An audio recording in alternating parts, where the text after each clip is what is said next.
AP ముఖ్యమంత్రి, TDP జాతీయ అధ్యక్షుడు చంద్రబాబు నేడు హైదరాబాద్ ఎన్టీఆర్ ట్రస్ట్ భవన్లో తెలంగాణ టీడీపీ నేతలతో సమావేశమయ్యారు.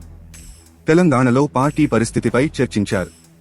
పార్టీ బలోపేతం దిశగా తీసుకోవాల్సిన చర్యలపై నేతలతో మాట్లాడారు. పార్టీని ప్రజల్లోకి బలంగా తీసుకెళ్లాలని సూచించారు. తెలంగాణలో పార్టీ సభ్యత్వాల సంఖ్యను పెంచడంపై దృష్టి సారించాలని స్పష్టం చేశారు. స్థానిక సంస్థల ఎన్నికల్లో పోటీపై నేతలకు చంద్రబాబు దిశానిర్దేశం చేశారు.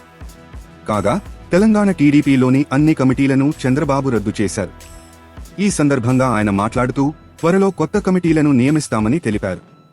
ఆన్లైన్లో సభ్యత్వాల నమోదుకు కార్యకర్తలు ఉత్సాహం చూపించాలని పిలుపునిచ్చారు. టీడీపీలో యువతను ప్రోత్సహిస్తామని చంద్రబాబు స్పష్టం చేశారు. యువరక్తంతో పార్టీని బలోపేతం చేస్తామని చెప్పారు. ఇకపై ప్రతి 15 రోజులకు ఒకసారి హైదరాబాద్ వస్తానని, అందరి అభిప్రాయాలు తీసుకుంటానని తెలిపారు. కష్టపడిన వారికే పార్టీలో ప్రాధాన్యత అని తేల్చి చెప్పారు.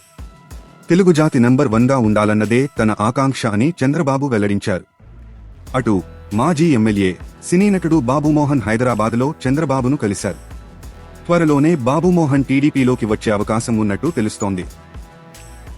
తాజా సమాచారం కోసం లైక్ చేయండి, సబ్స్క్రైబ్ చేయండి, నోటిఫికేషన్ల కోసం గంట సింబల్ ఆన్ చేసి పెట్టండి.